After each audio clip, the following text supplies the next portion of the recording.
Not gonna lie, I can relate to this movie that we're gonna be talking about today because it really is feeling like it's the end of the world, except instead of aliens coming over and harassing us, it's gross, white, conservative, Republican, MAGA men. Maybe Chicken Little was on to something, I don't know. Hey guys!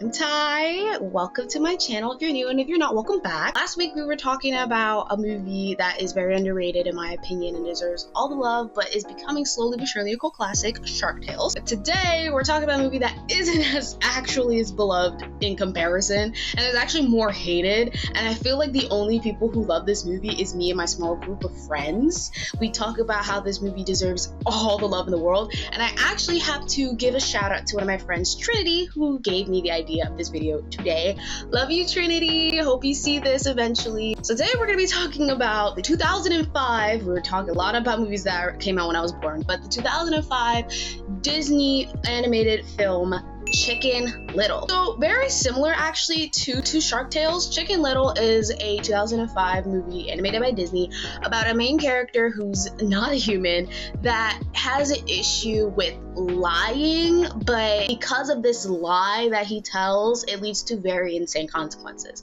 However, it is revealed in Chicken Little that Chicken Little wasn't lying, whereas in Shark Tales, Oscar was lying the entire time and he was aware of it. Now, a lot of Chicken Little in full really goes, there's this little kid named Chicken Little, I think he's like a high schooler. He had an interference with a piece of the sky falling, and so he literally just screamed bloody murder and was like, the sky is falling, the sky is falling, and everybody in his little town heard it and rushed to rescue him.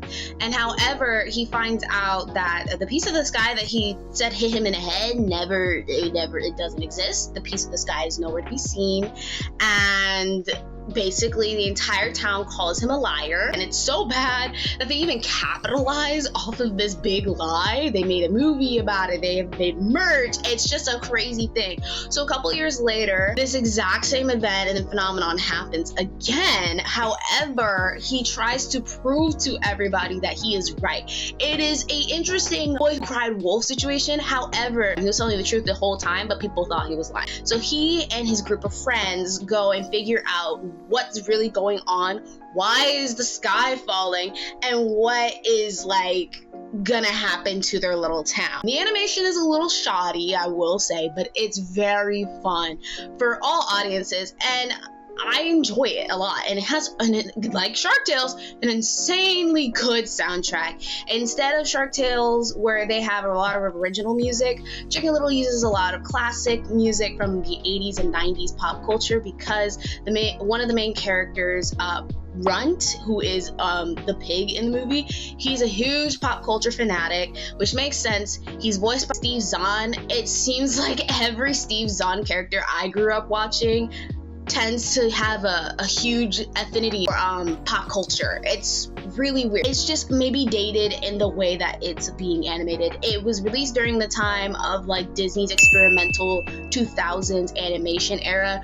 where they were doing a lot of experimental animation styles, stories, and a lot of these movies in result of this experimental era kind of get pushed aside or are very much underrated and don't get talked about a lot. However, Chicken Little doesn't really have an attractive animation style, whereas like the Beauty of Treasure Planet and Atlantis does.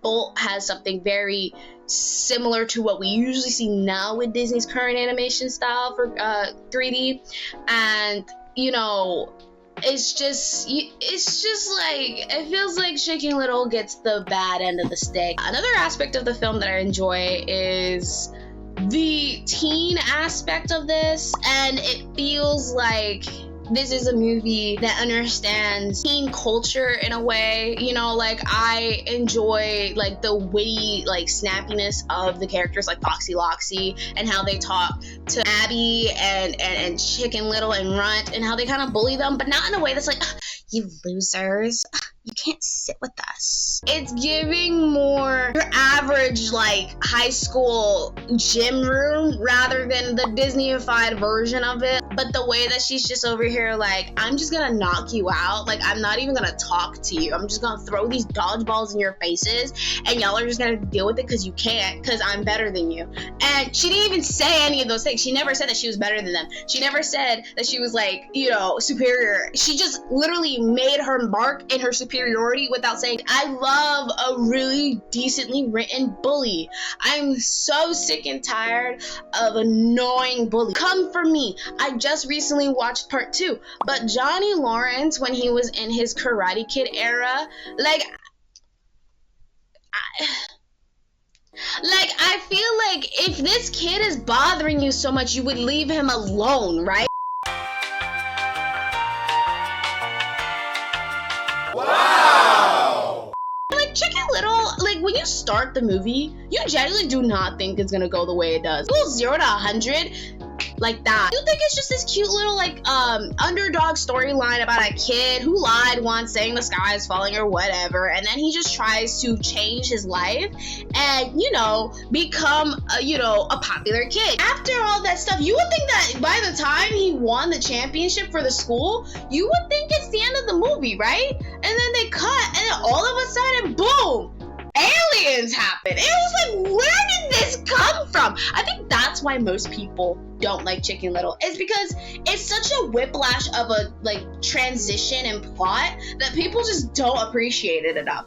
It's like, that's what is a plot twist, babe. A plot twist is that. A plot twist isn't, oh, you're dating this really sweet guy who you think is so sweet, and you guys get married, you guys get pregnant, all of a sudden he pushes you down the stairs. That's not a plot twist! Technically, for the past couple of years, what y'all thought was the sky was actually a spaceship. Y'all are that gullible, and it's actually pathetic.